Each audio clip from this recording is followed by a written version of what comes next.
Hey, hi, howdy, hello, and welcome back to another reaction video. Uh, Doing a bit of branching out today. I'm reacting to Tasting History with Max Miller. Now, I have seen a bunch of his videos before. I love food and I like history, so obviously I would have seen him before, right? So I'm not heading in completely blind. I haven't seen this video, however, so I'm a little blind, but I know roughly what to expect. I think I'm somewhat familiar with this section of history. But let's get into it. Today I'm watching Cooking Kangaroo on the World War II Australian home front. Let's see what it's all about.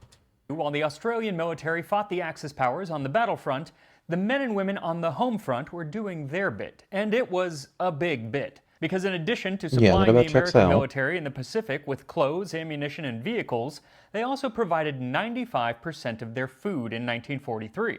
This meant Australians often Mm-hmm. had to go without or be rather inventive with dishes like this spiced kangaroo based on a recipe from a wartime cookbook. So thank you to Opera Browser for sponsoring this Interesting. video as we survive the Australian home front, this time on Tasting History.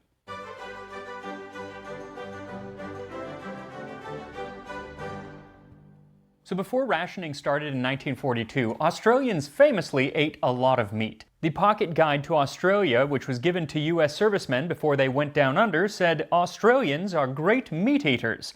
They eat many Oh, times okay. as much beef, mutton, and lamb as we do, and a lot more flour, butter, and tea. But they Yeah, don't go in for green that makes vegetables and sense. salads and fruits as much as Americans. They actually ate twice as much beef as the average American at the time, and 12 times as much mutton and lamb. So when both of those items became subject to That rationing in makes early sense. 1942, the government started printing Mutton recipes and on lamb ways never to really make caught the on in the most US the of way it what did meat people overseas. did have. Now, people inside of the cities could still get mutton and lamb and beef, though in much smaller quantities and in much poorer cuts. But if you were out in the wilderness, you could go hunting to supplement your meat ration. Game like wallaby and kangaroo, which had lost popularity in the early part of the 20th century,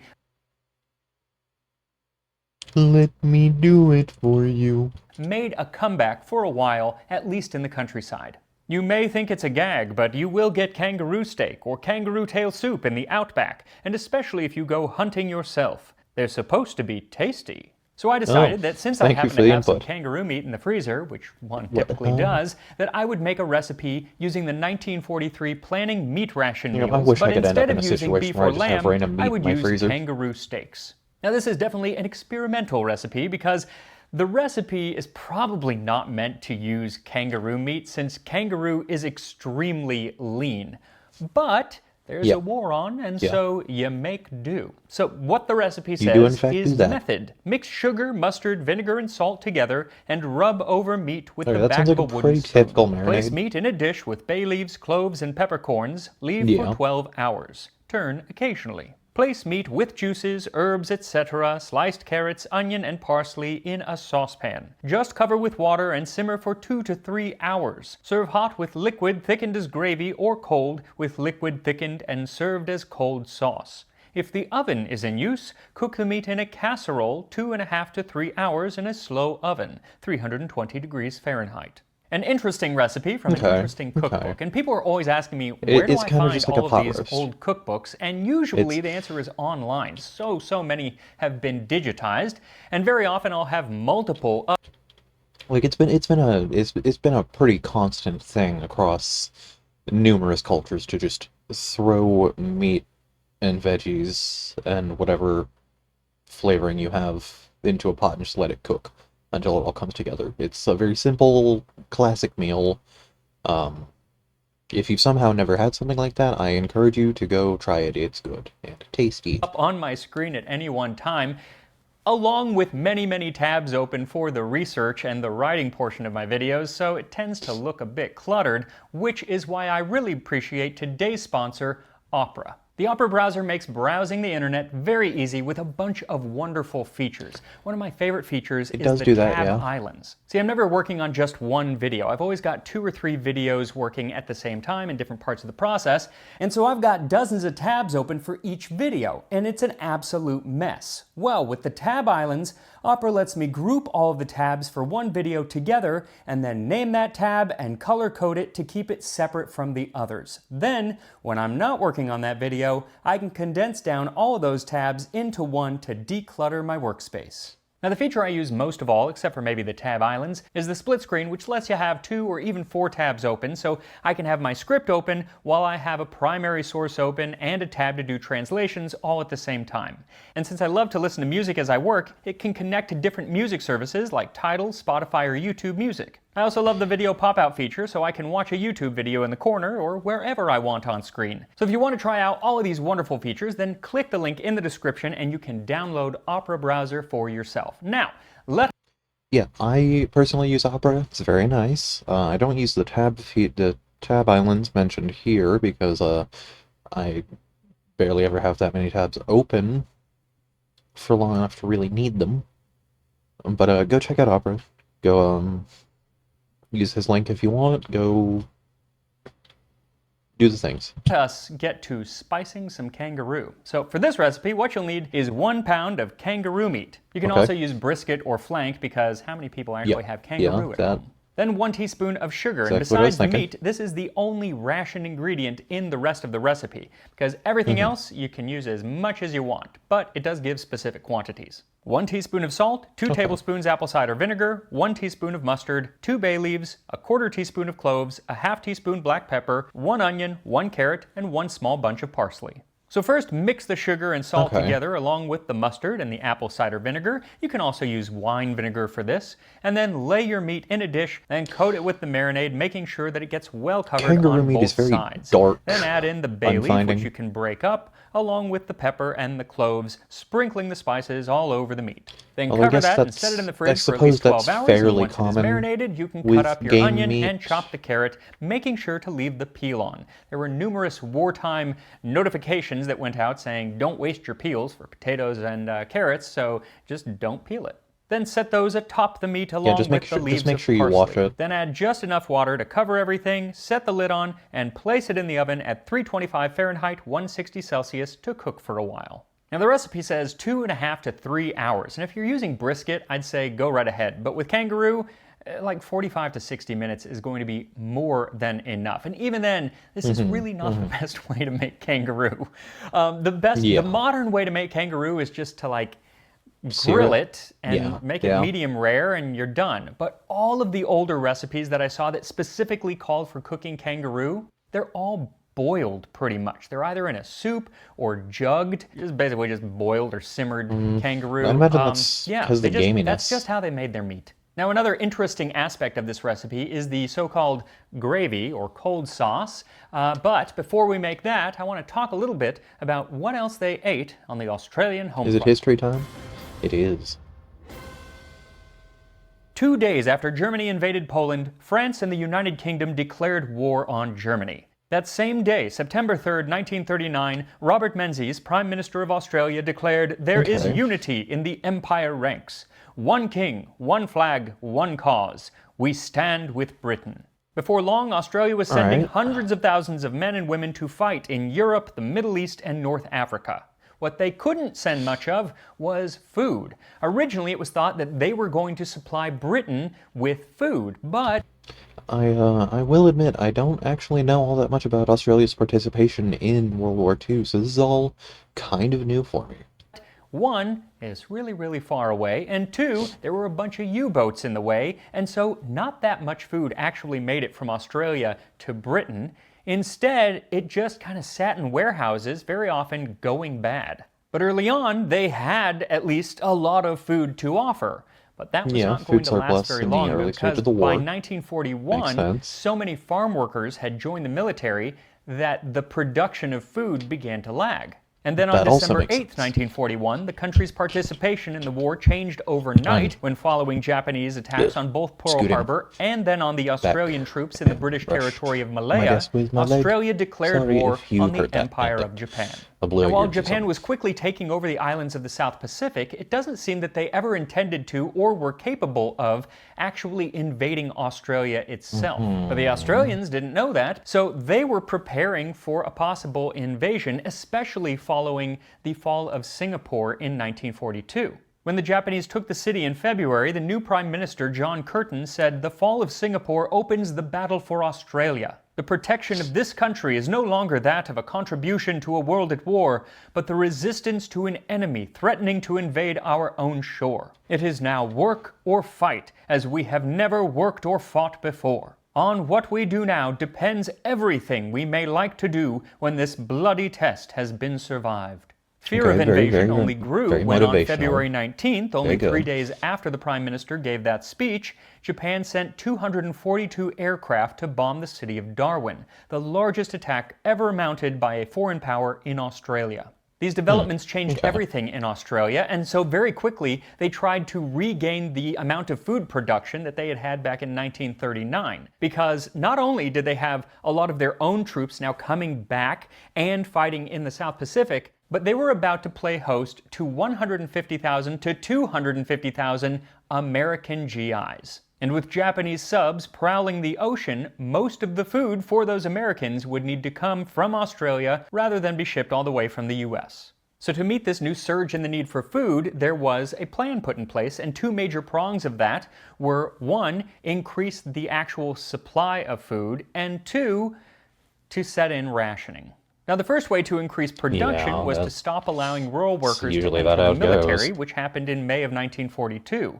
Another was to put prisoners of war and those Australian nationals who were in internment camps to work on the farms. The Australian internment camps were similar to those in the US, and I did a whole video on what it was like to live and eat in a Japanese internment camp in the 1940s. Now, another group of newly made farm workers were the Australian Women's Land Army, who recruited young women, often from the cities, to travel to the countryside for several weeks or up to 12 months to assist in every manner of farm labor. But I love that one of the ways that they tried to sell this idea of backbreaking labor to the women of Australia was to say, one, you'll be helping out your country, but two, you're going to get a real nifty outfit. Join the keen and smart-looking girls who are doing a wonderful job in the Australian Women's Land Army. Of course, in addition to those doing the farming, there were many, many more who stayed in the cities to work in factories in order to keep both munitions and the food flowing. This led to, if not a surplus of food, then at least enough that the rationing was nowhere near as severe as it was, say, in Britain. Many people actually ended up getting more food than they had before the war. It was just more equally distributed. But even though the rationing was not as stringent as in many other places, that doesn't mean that it didn't still really affect everyone on the home front. In July of 1942, tea became one of the first food items to be rationed, as most of Australia's tea came from Java, which Japan now controlled.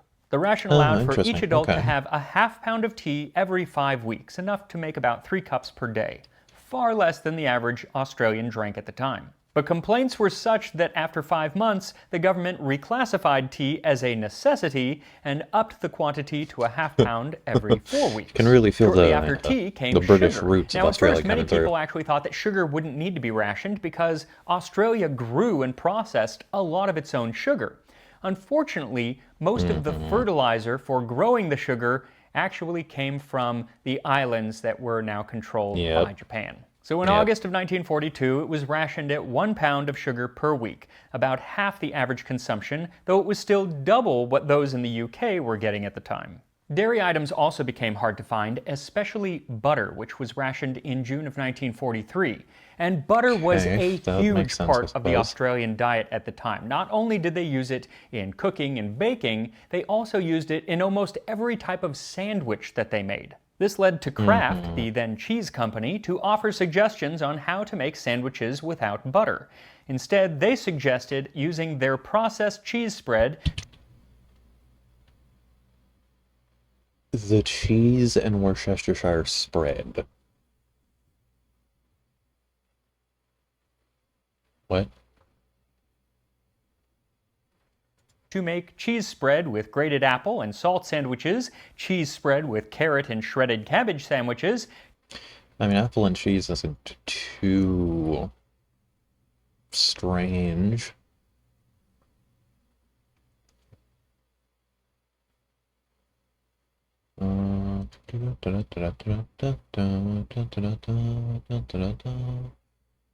Marmalade or melon jam. Bananas mashed and flavored with a little lemon juice. Grated apple seasoned with salt. Chopped raisins mixed with a dash of lemon juice. Just spread with honey. Honey and cheese is a classic. Finely chopped grilled bacon. Bacon and cheese. Spread with mayo and sliced apple. Scrambled eggs with chopped parsley. Chopped celery bound with mayo. Grated raw carrot, shredded cabbage bound with mayo. So just cheese spread and coleslaw. Sliced tomato, seasoned with salt, pepper, and a sprinkle of sugar. Okay, sliced cold meat with a little chutney or some pickles. Minced roast beef and grated apple, potted meat. Shredded cabbage or lettuce. Bound with mayo. Sliced cucumber soaked in vinegar for a few minutes. Okay, so just pickle, but not quite. Leftover mutton, sliced tomato. Again.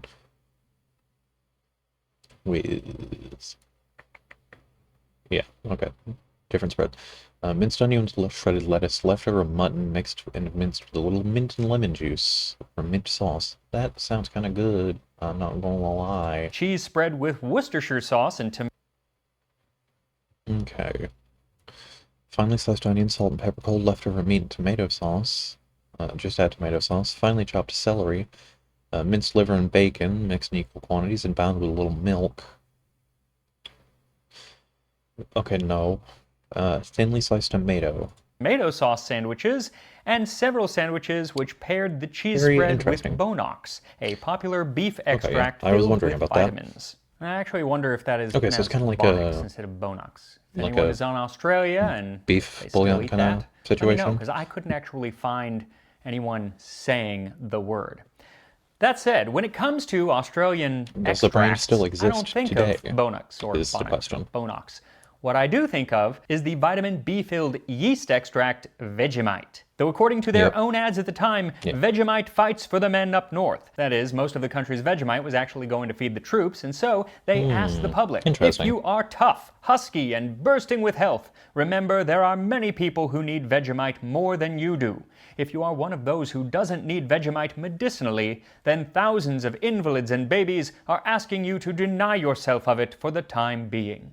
Perhaps the most unpopular item to be rationed, meaning it was a popular item, so rationing was unpopular, was meat. It was so important to the Australian diet that it that would didn't become rationed obviously until make January sense. of 1944, and even then, Meat is it only generally a big part applied of to mutton, lamb, a and beef. lot of diets. Other meats like fish and rabbit and sausages and a lot of Dude, potted I meats love and things, fish. they actually never got rationed at all. This actually started to kind of change the Australian diet. And so more people began eating pork and chicken and stuff like that. Makes sense, makes so sense. that was one aspect that Gotta changed wonder the how Australian diet. the at least in impact of all the short wartime term. rationing has Another aspect were affected the them today. American soldiers, or was the American soldiers, that were there living in Australia at the time. Now, Americans in general had for some time cut way back on mutton and lamb, and rather they demanded more pork and chicken, both of which found a stronger foothold in the Australian diet than they had before. Now, they still didn't outperform beef, and they wouldn't for a very long time. Mutton and lamb remained the mainstay of the that, Australian diet for decades again, to checks come. out. But the change did And start. I'm sure it's still Other food items that got a incredibly big burst of popular today. popularity thanks to the Americans were tomatoes, sweet corn, and the American ambassador, Coca-Cola. Now, by the end of the war, love me the some food sweet corn, production in too. Australia was actually more than it had been before the war. And so this made it so rationing did not have to last nearly as long as in other places. It still lasted for a couple years in some ways, but like in Britain, it didn't end until like 1953, I think, was the last time that something was rationed for World War II. What did happen And I know a lot was of that British all of food these today soldiers were now is still coming sort of home, held over and they wanted and their just jobs modified back. ration And so food. all of the women who were now working on farms and in factories and everything, they were now out of work. And the government quickly looked to address the problem of the women's services. They began a program of what was called rehabilitation, which was to reacclimate both men and women to civilian life. For women, this Yeah, meant that's taking a them pretty out of the important thing to workplace do and after giving them wartime. lessons on War home changes you, cooking, whether you're on homemaking the in field or general, not. sewing, things that they had known before, but this was to kind of reacclimate them to that way of life. And for many, that was perfectly fine. But there were some who didn't want that. There was one woman in a newspaper article where she says that the last few years of working and being independent had so changed her view of the world that she had no desire to revert to the placid little woman she was prior to enlistment. She wanted to retain that feeling of equality, at any rate in mental outlook, that Army had given her, and had no desire to become the chattel or slave of a basic wage-earning male, to have babies and live in semi-poverty. Hell Now, yeah, while the girl. war did change the Get that working autonomy. habits of women and the eating habits of most Australians, it doesn't seem that kangaroo meat really caught on. It had been quite popular, but it lost favor in the 19-teens and 1920s. As far as and I then there was a know, brief reprieve around kangaroo the meat war, nowadays is and mostly then again it was pretty much gone. eaten by, and didn't like, really become popular again until around the 1980s people of when it was indigenous sold descent. widely commercially. But I did find a number of doesn't references to eating mean kangaroo meat during that the people war, mostly don't from the eat south kangaroo near generally. the city of Adelaide. Like this one from 1943, which describes an outback But wartime this is as far as I dinner. know, and I don't Last live in Sunday, Australia, we had what we so- called a wartime dinner, except dessert. Oh, Kangaroo tail except dessert. soup and roast wild duck and pigeon. We should have had quandongs too, but they are scarce this year. I Alas, don't know I what tried those to are, get but some okay. kangaroo tail, but it That doesn't sounds seem to really be that sounds available here in the pretty good. United States, at least that I could find. So maybe I'll have to go to Australia for that, because that is what you use to make kangaroo tail soup. Also, I had to look up don't the say. word quandong, because I hear that and I think of like a duck or a Pokemon of some sort. Turns out it is an Australian fruit that, at least according to the internet, okay. is sweet and tangy like a peach meeting a rhubarb. But I don't have any quandongs, so instead I I'm was just going actively to have about to to be satisfied look up with what my those were spiced kangaroo. and So once the find meat is out. cooked or likely overcooked, okay. take it out to rest a while while very- you prepare the gravy, which is basically just the cooking liquid mixed with a little flour or cornstarch. I used 1 tablespoon of cornstarch for Makes 2 cups of sense. the That's liquid and whisked it in and put it on medium-low basically what until gravy it thickened. is. And here we are, spiced kangaroo from the Australian home front of World War II. It is not the prettiest thing, because Yeah, it is boiling or simmering meat one of is the colors of never all time. a pretty picture at the end, because it just kind of looks gross on the outside. But it's also, you know, like I said, it's usually just quickly grilled to a medium rare. This ain't medium rare. This is well That done, is- I would say. But Congratulations at this point. actually, the texture falls apart quite nicely. I mean, yeah, it is. It's been simmered, slow cooked for a while. Makes sense. I'm gonna guess it's So here's the slightly thing. beefy, I don't but rather know gamey. if it is the flavor of the kangaroo or the flavor of this preparation of the kangaroo, but I don't like it. I usually like gamey things, like I like venison and boar and elk and stuff. This takes gamey to a whole new level. Yeah. It's gamey and earthy would be the polite term to use, but I would I actually see. say dirt. It kind of tastes like it fell in the dirt. But again, I don't know if it's actually the meat. The gaminess is definitely the meat, but maybe the mixture of the meat with the mustard and spices and everything is actually just not a great way to prepare it. I don't know. It's hard because none of the single flavors Yeah, they're jump not out. especially I didn't strong put any dirt in flavors. this dish, so I know that's not it. You know what? Let me try one of the, like just one of the carrots and onion. Maybe that will inform.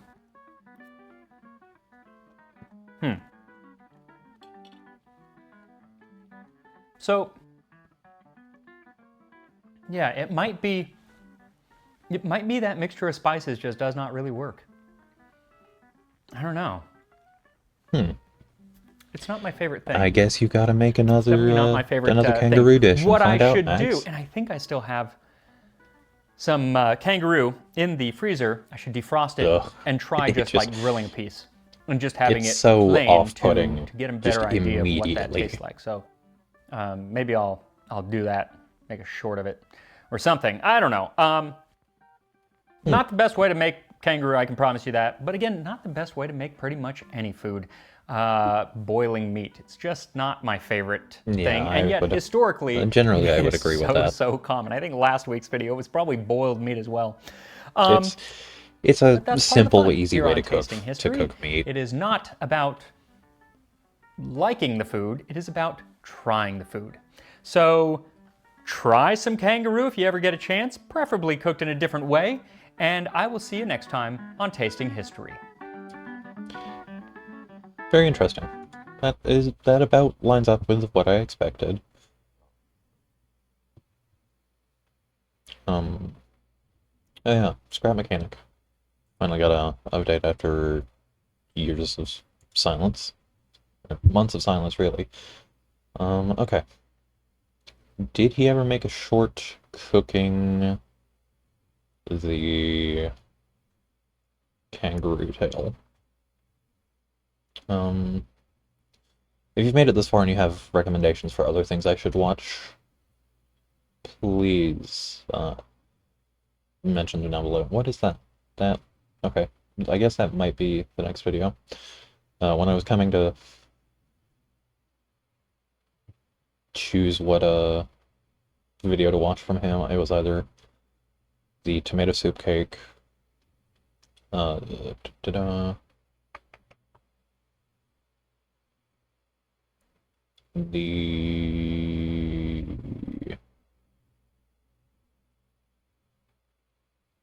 no Stonehenge. Okay, yes, I think he did.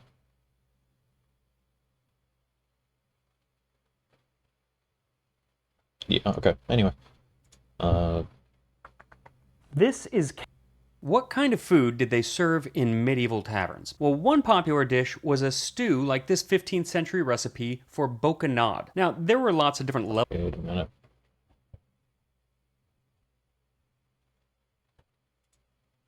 This is There we kangaroo go. meat, and it is YouTube one Shorts of are the being weird on leanest PC. red meats on the entire planet. Okay. And I've always wanted to try it, and then I happened to find some at the butcher, so I'm going to try it. Now, kangaroo meat has been eaten in Australia for tens of thousands of years. Yeah. But when you look at historic cookbooks, it's almost always boiled or steamed. And I can't imagine that's the best way to prepare a meat that is so lean. So I'm just searing it in a hot pan to a nice medium rare. I would think that's preferable to the kangaroo tail soup or the jugged kangaroo, which basically just has it simmered for hours on end. This way of preparing it ended up leaving it pretty juicy. That's immediately so I have high more hopes. appealing than So the the boiled texture one. is fine, but I am not a fan of the taste. I like gamey things like venison, but that takes gamey to a whole nother level. It is, it's really earthy, it's really gamey, and there's a slight funk to it.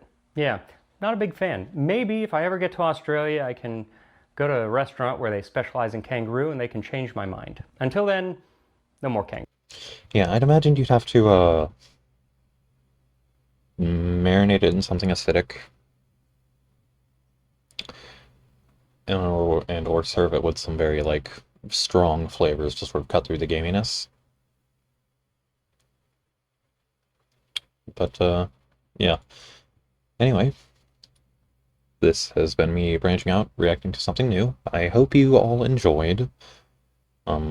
Thank you very much for watching. If you enjoyed, leave a like, subscribe, do all the things you do at the end of these videos. And I will see you all again very, very soon. Bye for now.